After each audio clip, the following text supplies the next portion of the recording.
From Activision with a copyright of 1982, this is Grand Prix for the Atari 2600. Of course, this is your typical racing game from the early 80s, quite bland and noisy. You know, even for the time, this game had its faults compared to the many other more functional games available. Games like Enduro, for example, also made by Activision. Now typically, for these racing games back then, you obviously had to hold down one particular button to accelerate, and for this game, you press the up and down directions to go up and down, and you hold the joystick to the left, which is the opposite direction of where you're going, to slow yourself down, brake, you know, what cars do. And that pretty much sums up the controls. You have to dodge your opposing vehicles along the way, trying to get to the finish in, you have to set the quickest time, which, I don't know, your friends have to try and beat. But yeah, I mean, limited to the technology, there's a lot of things that could have been added to this game. For example, just a basic soundtrack rather than the rumbling, horrible sound of what is supposedly the car's engine.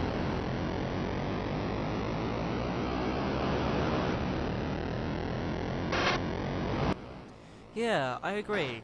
I mean, they did add a soundtrack to their own Pitfall 2, which is actually quite a remarkable soundtrack. When I think of the Atari 2600 music, that's the first one I think of.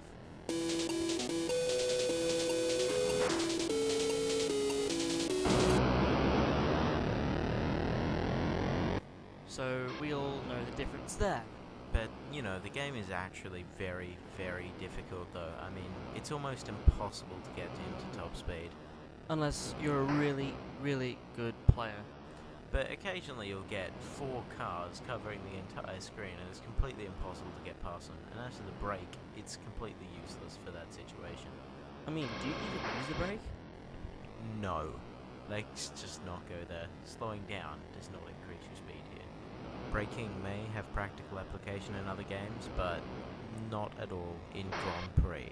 Another thing I'd like to point out is why the opposing cars, most of them are going really, really slowly. You'll notice this when you're slowing down. You'll be right next to another one, and you just realize, why are they going so slowly? I mean, you can praise their programming techniques from back then on the Atari. They were the best programmers for this console, but that's just irritating.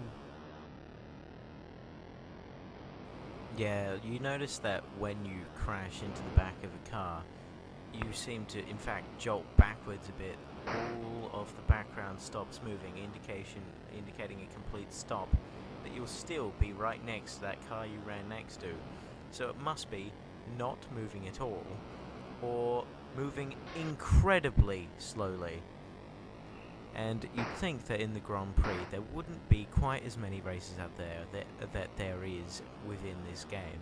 And even if you ignore that, the fact is you'd think one of them might be likely to be you, considering the fact that you spend most of the game ramming into the cars in front of you without gaining any ground whatsoever.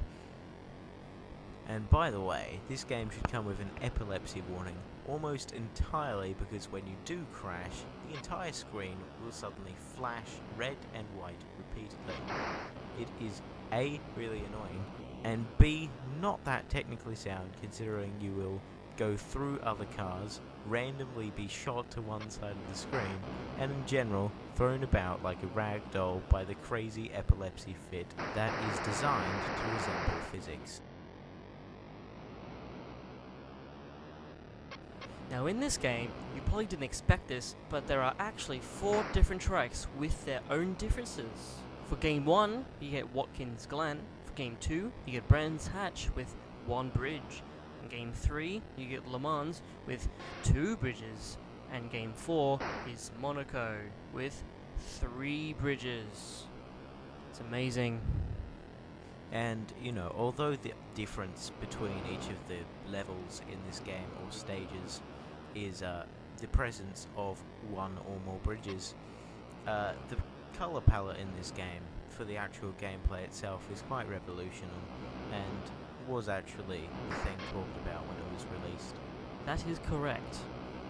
But just one final complaint about this, well, retro game, is the complete denial of the laws of physics.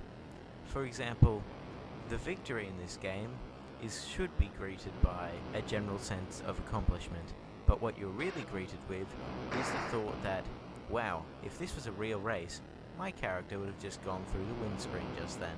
I don't know if it's worth it if you buy this game or not.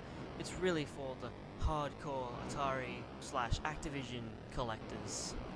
And you can find it dirt cheap these days on websites such as eBay and maybe at your local game shop, whatever game shop sells the old retro stuff.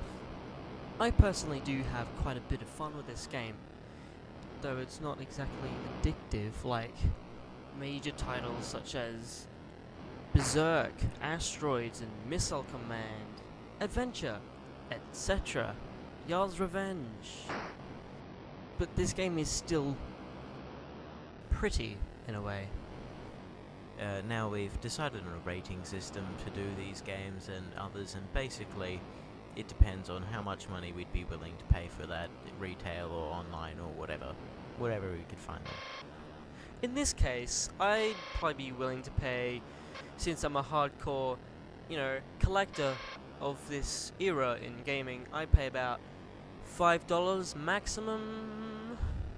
Yeah, considering how basic the game is, etc.